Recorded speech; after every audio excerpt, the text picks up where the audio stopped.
ఆశీర్వదినే చట్టానికి ఎంతో దూరం నుండి వచ్చిన ప్రతి కార్యకర్తకు సోదర సోదరి మనులకు మాతు ముథులకు నా నమస్కారం।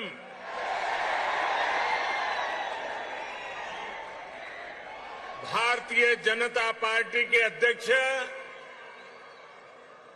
श्रीमान जेपी नड्डा जी,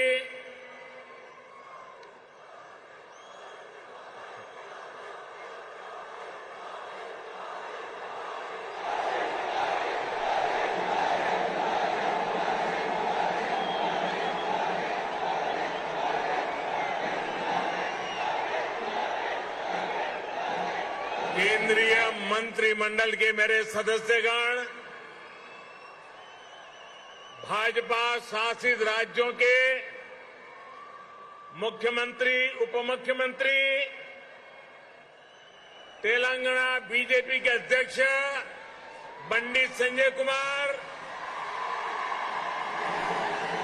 भाजपा के अन्य वरिष्ठ पदाधिकारीगण, सांसद, विधायकगण, अन्य महानुभाव और तेलंगाना के मेरे प्यारे भाइयों और बहनों, आज ऐसा लग रहा है कि जैसे पूरे तेलंगाना का स्नेह यहां इस मैदान में ही सिमट आया है।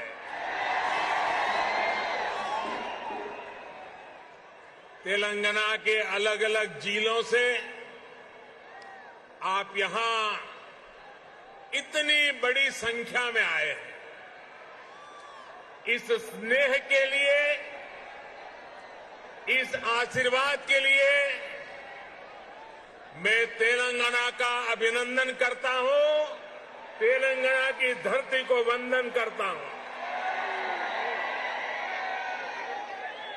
भाइयों और बहनों,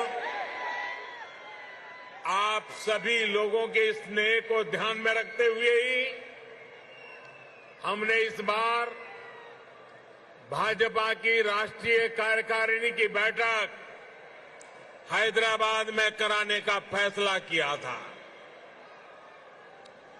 बीते 2 दिनों से यहां देश भर से भाजपा के प्रतिनिधि, अलग अलग राज्यों के मुख्यमंत्री आपके इस प्यार को, इस स्नेह को अनुभव कर रहे हैं। जिस तरह हैदराबाद शहर हर टैलेंट की उम्मीदों को नई उड़ान देता है, वैसे ही भाजपा भी देश की आशाओं, अपेक्षाओं को पूरा करने के लिए दिन रात मेहनत कर रही है। इसलिए आज जब हम 21वीं सदी के समर्थ, सशक्त, आत्मनिर्भर भारत के रोड मैप पर काम कर रहे हैं, तब हैदराबाद में हुए भाजपा के इस मंथन का विशेष महत्व है। साथियों, तेलंगाना के लोग पूरी दुनिया में कड़ी मेहनत और देश के विकास के प्रति समर्पण के लिए जाने जाते हैं।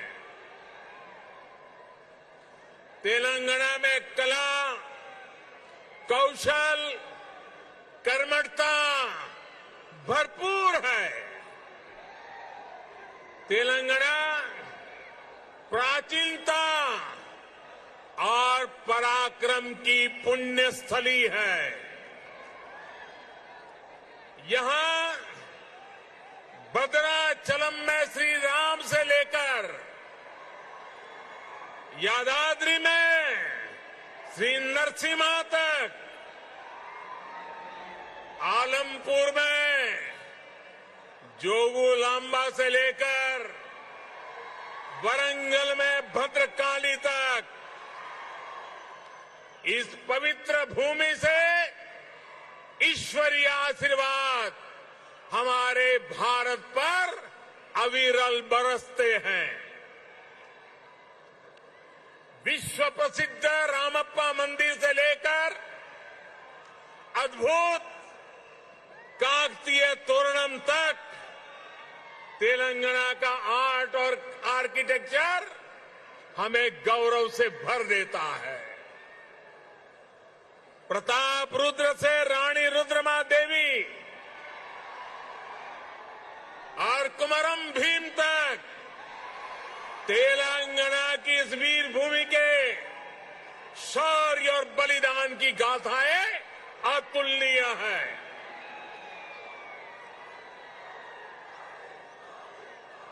भद्राचलम रामदासु से लेकर पालकुरी की सोमनाथ तक यहां के काव्य का माधुर्य, यहां के साहित्य का सौंदर्य पूरे भारत के लिए अमूल्य निधि है। इस धरती की ये आस्था, ये श्रद्धा और ये विरासत हमें जन जन की सेवा के लिए समर्पण की ऊर्जा देती है। इसलिए साथियों, ऐसे तेलंगाना का विकास, चौतरफा विकास भारतीय जनता पार्टी की पहली प्राथमिकताओं में से एक है। सबका साथ, सबका विकास, सबका विश्वास और सबका प्रयास के मंत्र पर चलते हुए हम तेलंगाना के विकास पर निरंतर प्रयास कर रहे हैं। भाइयों और बहनों, बीते 8 वर्षों में हमने हर भारतीय के जीवन में सकारात्मक परिवर्तन लाने का प्रयास किया है। देशवासियों का जीवन कैसे आसान हो, विकास का लाभ कैसे हर व्यक्ति, हर क्षेत्र तक पहुंचे, इसके लिए हमने निरंतर काम किया है। दशकों तक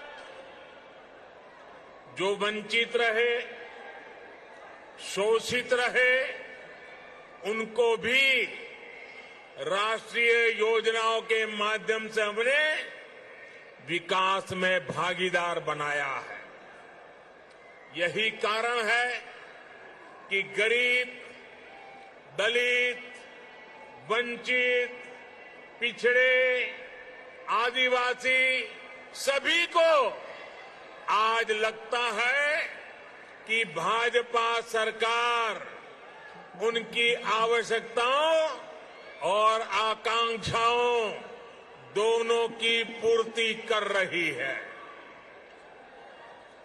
देश की महिलाओं, हमारी बहन बेटियों को भी आज महसूस हो रहा है कि उनका जीवन आसान हुआ है, उनकी सुविधा बढ़ी है। अब वो राष्ट्र के विकास में अधिक योगदान दे सकती है। साथियों, भाजपा सरकार के इसी सेवा भाव का लाभ तेलंगाना के हर गरीब, दलित, पिछड़े, आदिवासी, मिडिल क्लास परिवार को भी मिल रहा है। तेलंगाना की बहनों बेटियों को मिल रहा है। कोरोना वैश्विक महामारी के दौरान जब 100 साल का सबसे बड़ा संकट आया, तो हमारी सरकार ने तेलंगाना भाजपा के अलग अलग तेलंगाना के भी करोड़ों साथियों को तेजी से मुफ्त कोरोना वैक्सीन लगाई गई। तेलंगाना के गरीबों को मुफ्त राशन हो, गरीबों को मुफ्त इलाज हो, भाजपा सरकार की नीतियों का लाभ सभी को बिना भेदभाव मिल रहा है और सेवा भाव से मिल रहा है। यही तो सबका साथ सबका विकास है। इसी वजह से आज देश के सामान्य नागरिक का भाजपा पर इतना विश्वास है। मुझे खुशी है कि तेलंगाना के लोगों का भी भाजपा पर ये विश्वास लगातार बढ़ रहा है। जहां तक मेरी नजर पहुंच रही है, जोश से भरे नौजवान दिखाई दे रहे हैं। आपका ये प्यार, आपका ये उत्साह आज पूरे देश को पता चल रहा है। 2019 के लोकसभा चुनाव में भाजपा ने जितना जन समर्थन तेलंगाना में हासिल किया था, उसमें निरंतर वृद्धि हो रही है। 2019 के लोकसभा चुनाव में भारतीय जनता पार्टी को आपने भरपूर प्यार दिया, भरपूर समर्थन दिया। मेरे प्यारे भाइयों बहनों, भाजपा ने जितना समर्थन तेलंगाना में हासिल किया, उसमें निरंतर वृद्धि होती रही है और ये वृद्धि ही भारतीय जनता पार्टी के प्रति आपके प्यार को दर्शाती है। आपकी इस निरंतर प्यार बढ़ता रहा है, निरंतर वृद्धि होती जा रही है, वो हर चीज में दिखाई दे रही है। ग्रेटर हैदराबाद के चुनाव में इसकी एक और झलक हमने देखी, जब भाजपा को अभूतपूर्व सफलता मिली। देश के दूसरे राज्यों में भी हमने देखा है, जहां जहां भाजपा की डबल इंजन सरकार है, उन राज्यों का विकास और जनता का विश्वास कई गुना बढ़ा है। यही आकांक्षा अब तेलंगाना के लोगों की भी है। तेलंगाना के लोग लगातार भाजपा की डबल इंजन सरकार के लिए जनता जनार्दन खुद ही रास्ता बना रही है। साथियों, यहां बड़ी संख्या में हमारी माताएं बहनें आशीर्वाद देने के लिए आई हैं।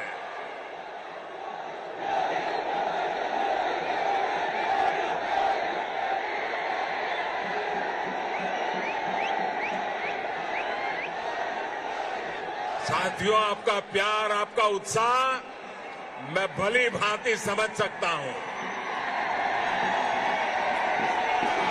साथियों, हमारी सरकार ने महिलाओं, बहनों, बेटियों की गरिमा, उनके स्वास्थ्य, उनका जीवन आसान बनाने को सर्वोच्च प्राथमिकता दी है। स्वच्छ भारत अभियान से तेलंगाना की लाखों गरीब माताओं, बहनों, बेटियों को सम्मान का जीवन मिला है। उज्ज्वला योजना से मिले मुफ्त गैस कनेक्शन से तेलंगाना की लाखों गरीब बहनों को धुएं से मुक्ति मिली है। मातृत्व के समय पोषण से लेकर टीकाकरण तक की सुविधाओं को हमने तेलंगाना के गांव-गांव तक पहुंचाया है, हर लाभार्थी तक पहुंचाया है। इसी का परिणाम है कि आज बहनों बेटियों का स्वास्थ्य भी सुधर रहा है और उनके जीवन पर संकट भी कम हुआ है। भारत में पहली बार पुरुषों की तुलना में महिलाओं की संख्या अधिक हुई है। भाइयों और बहनों, हम इस 21वीं सदी में देश की नारी शक्ति को राष्ट्र शक्ति बनाने का ईमानदार प्रयास कर रहे हैं। हाल ही में आई एक रिपोर्ट के मुताबिक बैंकों में जमा धनराशि में महिलाओं की हिस्सेदारी तेजी से बढ़ रही है। ग्रामीण महिलाओं के मामले में ये आंकड़ा और भी ज्यादा है। सर्वे बताते हैं कि आज हमारी बहनों की संपत्ति में हिस्सेदारी भी बढ़ी है और परिवार के आर्थिक फैसलों में पूछ भी बढ़ रही है। ये इसलिए संभव हो रहा है क्योंकि हमने बहनों को बैंकिंग से जोड़ा, देश की अर्थव्यवस्था में बेटियों की सीधी सक्रिय भागीदारी को प्रोत्साहित किया।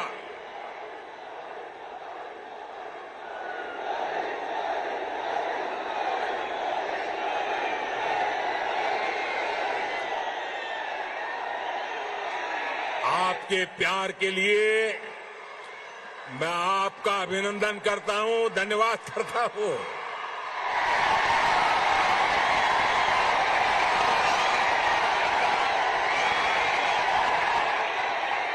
साथियों, जन धन योजना के तहत पूरे देश में 45 करोड़ बैंक खाते खोले गए, जिसमें से 1 करोड़ से ज्यादा जनधन बैंक खाते तेलंगाना में खुले हैं। इन जनधन खातों में 55% से अधिक खाते महिलाओं के हैं। इसी तरह जो मुद्रा लोन दिए गए हैं उसमें से 2/3 से अधिक लोन महिलाओं को दिए गए हैं। स्टैंड अप इंडिया के तहत दिए गए लोन में से 80% से अधिक महिलाओं को दिया गया है। यहां तक कि रेहड़ी, ठेले, पटरी वाले देश के लाखों साथियों को भी केंद्र सरकार ने बैंकों से जोड़ा है। पीएम स्वनिधि योजना के तहत तेलंगाना में के भी हजारों साथियों को मदद मिली है। भाइयों और बहनों, तेलंगाना भारत में रिसर्च और इनोवेशन का भी एक बड़ा केंद्र है। कोरोना काल में वैक्सीन को लेकर, दूसरे साजो सामान को लेकर जो काम यहां हुआ है उसने पूरी दुनिया में करोड़ों जीवन बचाने में मदद की है। बीते 8 वर्षों से केंद्र सरकार इस इकोसिस्टम को सशक्त करने के लिए बड़े स्तर पर प्रयास कर रही है। हैदराबाद में आधुनिक साइंस सिटी बनाने के लिए भी भाजपा सरकार गंभीर प्रयास कर रही है। कुछ समय पहले national animal resource facility for biomedical research जैसा आधुनिक रिसर्च सेंटर हैदराबाद में तैयार हो चुका है। साथियों, भाजपा सरकार सिर्फ टेक्नोलॉजी और इनोवेशन के प्रोजेक्ट ही नहीं बना रही, बल्कि गरीब और ग्रामीण परिवारों के बेटे बेटियों के प्रतिभा को भी प्रोत्साहन दे रही है। नई राष्ट्रीय शिक्षा नीति में हमने स्थानीय भाषा में पढ़ाई को प्राथमिकता दी है। अब आप ही बताइए, जब तेलुगु में टेक्नोलॉजी और मेडिकल की पढ़ाई होगी तो तेलंगाना के गांवों की गरीब परिवार के माताओं के सपने सच हो करके रहेंगे कि नहीं रहेंगे। इससे आत्मनिर्भर भारत के निर्माण के लिए टैलेंट का पुल बड़ा होगा या नहीं होगा? भाइयों और बहनों, आत्मनिर्भर भारत अभियान को रामागुंडम खाद कारखाना भी सशक्त कर रहा है। आप सभी ये जानते हैं कि बीते दशकों में देश के जो अनेक खाद कारखाने बंद हुए थे, उनमें से ये भी एक था। 2015 में हमने इसको फिर से चालू करने के लिए काम शुरू किया। लगभग 6,500 करोड़ रुपए का निवेश किया। अब यहां फर्टिलाइजर का उत्पादन शुरू हो चुका है। बहुत जल्द इसको भी राष्ट्र के लिए समर्पित कर दिया जाएगा। ये तेलंगाना के किसानों के लिए, भारत के किसानों के लिए कितनी बड़ी सुविधा है, इसका आप अंदाज लगा सकते हैं। इससे खाद पर हमारी विदेशी निर्भरता कम हो जाएगी। भाइयों और बहनों, हमारा निरंतर प्रयास है कि तेलंगाना के किसानों का जीवन आसान हो, उनको अपनी उपज का अधिक से अधिक लाभ मिले। तेलंगाना में पानी से जुड़े लगभग 35,000 करोड़ रुपए से अधिक के 5 बड़े प्रोजेक्ट पर केंद्र सरकार काम कर रही है। बीते 6 सालों में केंद्र सरकार ने तेलंगाना के धान किसानों से लगभग 1 लाख करोड़ रुपए का धान खरीदा है। धान किसानों को लागत का 1.5 गुना पैसा भी दिया है।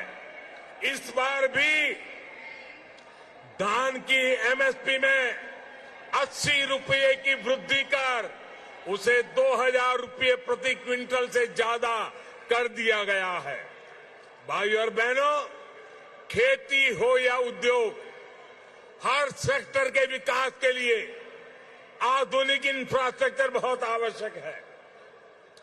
तेलंगाना का गांव हो या शहर, आधुनिक कनेक्टिविटी इंफ्रास्ट्रक्चर के लिए भाजपा के नेतृत्व वाली केंद्र सरकार अभूतपूर्व काम कर रही है। हैदराबाद में यातायात और सुगम बनाने के लिए केंद्र सरकार 1,500 करोड़ रुपए की लागत से 4 और 6 लेन के कई फ्लाईओवर और एलिवेटेड कॉरिडोर बना रही है। इस हाईटेक सिटी में जाम की परेशानी कम करने के लिए केंद्र सरकार 350 किलोमीटर परिधि की रीजनल रिंग रोड भी बनाने जा रही है। भाइयों और बहनों, हमारा प्रयास है कि तेलंगाना के कोने कोने तक बेहतरीन कनेक्टिविटी पहुंचे। पिछले 8 वर्षों में तेलंगाना में नेशनल हाईवे की लंबाई 2 गुनी हो चुकी है। 2014 में तेलंगाना राज्य में लगभग 2500 किलोमीटर के नेशनल हाईवे थे। आज 5,000 किलोमीटर लंबा नेटवर्क है।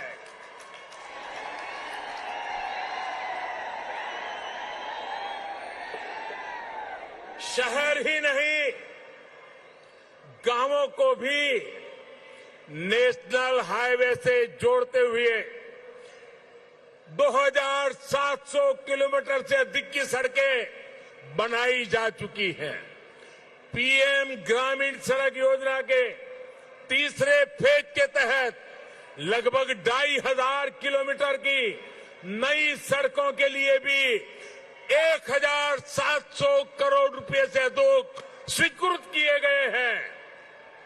इसी प्रकार रेलवे में भी बीते 8 वर्षों में तेलंगाना के लिए 31,000 करोड़ रुपए से अधिक के प्रोजेक्ट स्वीकृत किए गए हैं। लगभग 180 किलोमीटर की नई रेल लाइन तेलंगाना में बिछाई जा चुकी है। साथियों, आत्मनिर्भरता की बात आती है तो मैंने हमेशा 5 की बात की है।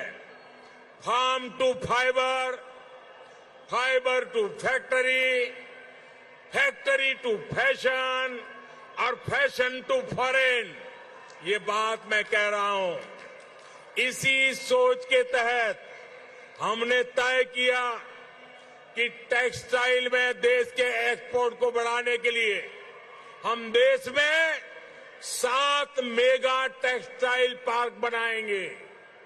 टेक्सटाइल पार्क जब लगता है तो किसान को भी फायदा होता है, मजदूर को भी काम मिलता है, व्यापार कारोबार भी फलता फूलता है। इनमें से एक मेगा टेक्सटाइल पार्क का निर्माण तेलंगाना में भी होने वाला है। ये टेक्सटाइल पार्क यहां बन जाएगा तो तेलंगाना के किसानों को तो लाभ होगा ही, जहां हजारों नौजवानों के लिए रोजगार के नए अवसर बनेंगे।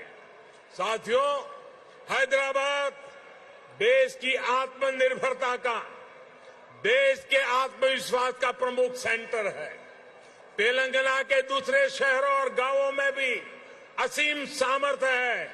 यहां के खेतों में, यहां के किसानों के पास देश और दुनिया को देने के लिए बहुत कुछ है। यहां प्रकृति ने भी कोई कमी नहीं रखी है। मैं आपको विश्वास दिलाता हूं कि जब तेलंगाना में भाजपा की डबल इंजन सरकार बनेगी तो तेलंगाना के शहर, तेलंगाना के हर गांव विकास के लिए यहां और तेजी से काम होगा।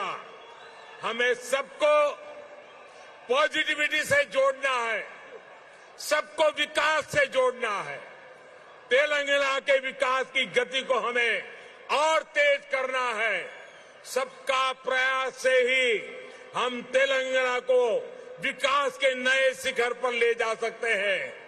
मेरे प्यारे तेलंगाना के भाइयों बहनों, विशेषकर मेरी माताएं बहनें, विशेष करके मेरे जोश से भरे नौजवान, आप इतनी बड़ी संख्या में हम सबको आशीर्वाद देने के लिए आए हैं। इसलिए मैं हृदय से तेलंगाना वासियों का नमन करके अभिनंदन करता हूं। आपका बहुत बहुत धन्यवाद करता हूं। मेरे साथ पूरी ताकत से बोलिए, भारत माता की। दोनों मुट्ठी ऊपर करके बोलिए, भारत माता की, भारत माता की, भारत माता की। बहुत बहुत धन्यवाद। डप्पू कलाकारలు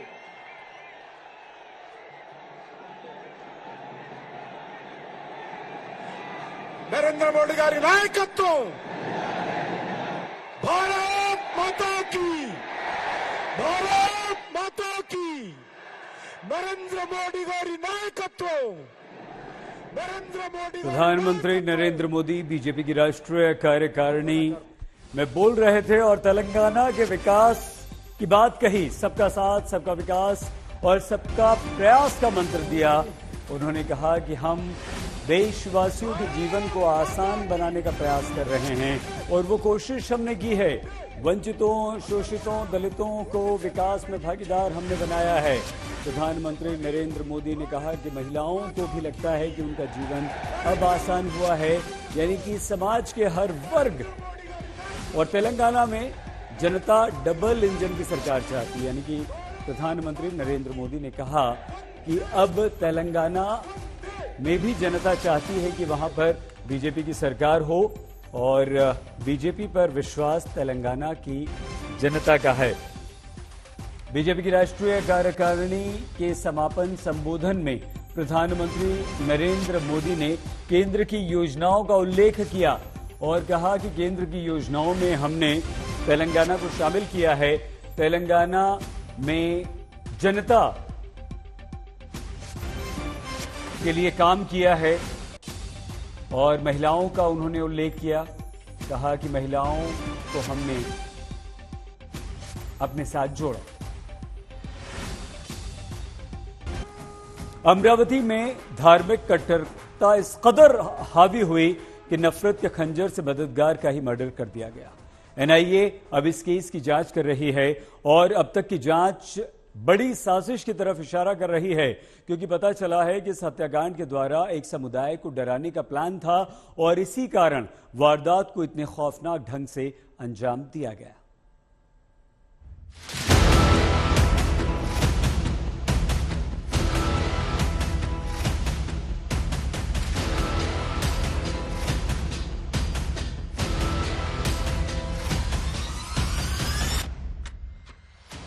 मजहब की आड़ में नफरत की आग में दोस्ती पर खूनी खंजर चला।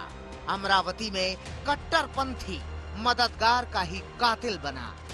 जी काफी बार मदद की है, क्योंकि उनके सिस्टर के भी मैरिज थे, उस टाइम में भी भैया ने काफी मदद की थी उनको। पैसों की भी मदद थी, तो इसलिए हम ये भी नहीं बोल पा रहे थे कि भाई यूसुफ ऐसे कर सकते हैं करके। जो आपका खुद का बन चुका था उसने दगाबाजी कर। अब अभी तो जो पहला आ रहा है तो उसमें ऐसा बोल सकते हैं हम लोग। दोस्त का कसूर बस इतना था कि उसने हिंदुत्व वाली पोस्ट को आगे बढ़ाया, नुपुर शर्मा का समर्थन जताया, लेकिन जरा सी बात कातिलों को इतनी नागवार गुजरी कि उन्होंने गला काटकर बदला लेने वाली साजिश रच दी। मकसद महज उमेश कोल्हे को सबक सिखाना नहीं था, बल्कि बर्बर कत्ल से एक खास समुदाय को डराना था। एनआईए ने दर्ज केस में पूरी साजिश का जिक्र किया है। शुरुआती लूट वाले एंगल को पूरी तरह खारिज किया है। एनआईए ने अपनी एफआईआर में कहा है कि उमेश कोल्हे की हत्या के पीछे बड़ी साजिश का शक है। हत्या से एक वर्ग को डराने की कोशिश की गई। वारदात के दौरान लूटपाट की कोई कोशिश नहीं हुई। कातिलों ने हत्या से पहले बाकायदा उमेश कोल्हे की रेकी की, उनकी हरेक गतिविधि पर नजर रखी और मौका पाकर नफरत का खंजर उनकी गर्दन में उतार दिया। पोस्टमार्टम रिपोर्ट से पता चला है कि चाकू के हमले से उमेश के दिमाग की नस डैमेज हुई। सांस लेने और खाने की नली और आंख की नस को भी नुकसान पहुंचा। आरोपियों का मकसद बिल्कुल साफ था, उमेश कोल्हे की इस तरह से हत्या करना ताकि न सिर्फ उनकी मौत हो जाए बल्कि दूसरे लोगों में भी उनकी कट्टरता का संदेश जाए। पोस्टमार्टम की रिपोर्ट के मुताबिक जो जख्म उमेश कोल्हे को चाकू के हमले के बाद हुआ था वो 5 इंच चौड़ा, 7 इंच लंबा और 5 इंच गहरा था, यानी बचने की कोई उम्मीद नहीं। अब सबसे बड़ा सवाल यह है कि आखिर उमेश कोल्हे ने ऐसी कौन सी पोस्ट शेयर की थी जिसका अंजाम उनकी हत्या तक पहुंच गया। जांच में पता चला है कि उमेश ने ब्लैक फ्रीडम नाम के एक व्हाट्सएप ग्रुप में मैसेज शेयर किया था। ये मैसेज पैगंबर पर विवादित टिप्पणी करने वाली नुपुर शर्मा के समर्थन में था। इस व्हाट्सएप ग्रुप में उमेश का दोस्त यूनुस खान भी जुड़ा था। यूनुस ने उमेश की ओर से शेयर किए गए पोस्ट को रहबरिया ग्रुप में भेजा, जिसमें हत्याकांड का मुख्य आरोपी इरफान भी जुड़ा था। अभी देखिए, हर किसी को आदत है ये कि कुछ मैसेज आए फॉरवर्ड कर दिए। वो हो सकता है जोक्स हो, कुछ और टाइप के हो, कुछ जानकारी के हो, तो इसी टाइप में ऐसे ही ये उसके एक ये थी कि भाई भेज दिए किसी को, और उस ग्रुप में कोई और इंसान है वो अपना ऐसा कुछ कर सकता है, इतनी सोच ही नहीं थी उसके पीछे। पोस्ट देखने के बाद ही मुख्य आरोपी इरफान ने उमेश की हत्या की साजिश रची। हत्या में शामिल लोगों को साथ जोड़ा और 5 आरोपियों को 10-10 हजार रुपए देने का वादा किया और आरोपियों ने उमेश को सोशल मीडिया की पोस्ट के लिए बेरहमी से मौत के घाट उतार दिया। साजिश के मुताबिक 21 जून की रात 10 बजे से 10:30 बजे के बीच केमिस्ट उमेश कोल्हे जब अपनी दुकान बंद कर बाइक से घर लौट रहे थे, तभी उनकी हत्या कर दी गई। उस वक्त उमेश के साथ उनकी पत्नी और बेटा दूसरी बाइक पर चल रहे थे। ये 1 मिनट में घटना हो चुकी थी। आए, चाकू खोपा और भाग गए। तो उन्होंने बुलाया होगा, रोका होगा, ऐसा कुछ नहीं। कैसा है, गाड़ी जा रही थी तो वो अंधेरे में थे, तो अंधेरे में उन्होंने शायद गाड़ी की स्पीड कम कर दी और स्पीड कम करके वो चलती गाड़ी में उन्होंने अपना काम कर लिया। और आपकी जो भाभी थी साथ में, उन्होंने क्या कहा? नहीं, मेरी बहू थी और भतीजा था, वो उनके पीछे ही थे, लेकिन कैसा है, उनको गाड़ी किसी का हमला करते हुए देखा, गाड़ी गिरती हुई दिखी, तो वो लोग तो भैया की तरफ दौड़े, क्योंकि दूसरा इंसान भी उनको हाथ में चाकू लेके दिखा था, तो वो मेरे भतीजे ने अपनी गाड़ी छोड़ दी और दौड़ते हुए गया, तो वो लोग अपनी गाड़ी पे बैठ के तो भाग गए उसमें। उमेश की हत्या की साजिश रचने वाले इरफान को पुलिस ने नागपुर से गिरफ्तार कर लिया है। बताया जा रहा है कि 35 साल का इरफान ड्राइवर हेल्पलाइन नाम का एनजीओ चलाता है। पुलिस ने गिरफ्तार किए गए आरोपियों की कुंडली खंगाली तो सामने आया कि आरोपियों का कोई क्रिमिनल रिकॉर्ड नहीं है। माना जा रहा है कि पूरा प्लान इस तरह से तैयार किया गया था कि हत्याकांड से दहशत फैल जाए और एक भी आरोपी पुलिस की गिरफ्त में न आए। मुनीश पांडे, धनंजय साबले, सौरभ वक्तानिया के साथ पंकज खेलकर, अमरावती, आज तक। पूरे देश को झकझोर देने वाले उमेश कोल्हे मर्डर केस के मास्टरमाइंड इरफान शेख को पुलिस ने नागपुर से गिरफ्तार कर लिया। एक सोशल मीडिया पोस्ट पर भड़के इरफान ने उमेश कोल्हे की पोस्ट को आगे बढ़ाया, हत्या का पूरा प्लान बनाया, भाड़े के हत्यारों को साथ जोड़ा, अमरावती में खेल दिया खूनी खेल।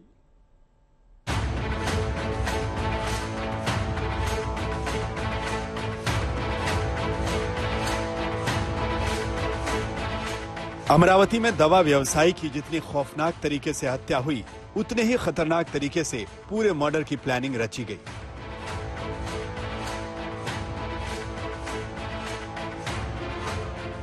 इस खूनी खेल में जितने चेहरे, जितने मोहरे शामिल हैं, वो बड़ी साजिश की तरफ इशारा कर रहे हैं, क्योंकि इस वारदात में जानवरों के डॉक्टर से लेकर मौलाना तक शामिल हैं। एनजीओ चलाने वाले से लेकर दिहाड़ी मजदूर भी साजिश का हिस्सा हैं।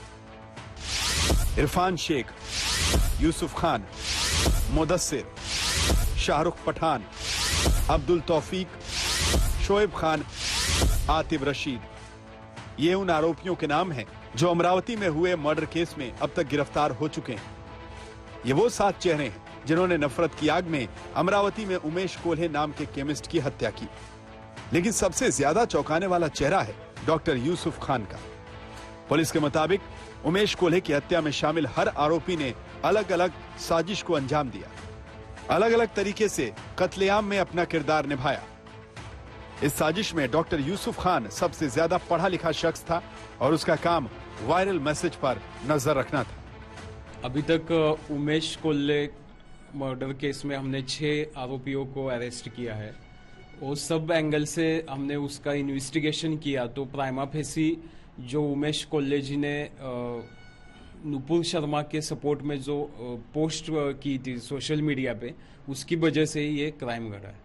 सर, ऐसे मामले कई है, कईयों को इस मामले में माफी भी मांगनी पड़ी। ऐसे लोग काफी डहरे समय है, इस लोगों को क्या आह्वान करोगे और बाकी जो है असामाजिक तत्वों को किस तरह से शांति की अपील करोगे? जो भी अगर कोई धमकी देता होगा या जिसकी भी कंप्लेंट है वो हमें अप्रोच कर सकते हैं और हम जो भी कायदेशीर कार्रवाई है वो करेंगे उनके ऊपर। चौंकाने वाली बात यह भी है कि उमेश और यूसुफ एक दूसरे को पहले से जानते थे और उनका एक दूसरे के घर आना जाना था। उमेश कोल्हे के भाई महेश की माने तो डॉक्टर यूसुफ और उमेश बड़े करीबी दोस्त थे। दोनों काफी सारा वक्त साथ बिताते थे। उमेश कर्ज देकर यूसुफ की मदद करते थे। बताया जाता है कि कर्ज की राशि 1 लाख रुपए से ज्यादा की पहुंच गई थी। यूसुफ की बहन की शादी के वक्त भी उमेश ने पैसे से मदद की थी, जिसे यूसुफ ने नहीं लौटाया था। यही नहीं, स्कूल में यूसुफ के बच्चे के एडमिशन में भी उमेश ने मदद की थी। हाँ, काफी अच्छा दोस्त था भैया का और बहुत बार आना जाना था, ये था। इनफैक्ट भैया उनके घर पे भी जाते थे। वो बहुत कम उसको टाइम मिलता था कि किसी के घर पे जाए, लेकिन जैसे उनके घर पे भी भैया जाते थे और उनसे काफी आना जाना था उनका दुकान में। लेकिन पिछले 2 साल से उनका हमारे दुकान में आना बंद हो गया था। लेकिन यूसुफ का धार्मिक कट्टरपन देखिए, एक पोस्ट की वजह से अपने ही दोस्त की जान ले ली। पोस्ट के बारे में पूछा तक नहीं, सफाई तक का मौका नहीं दिया।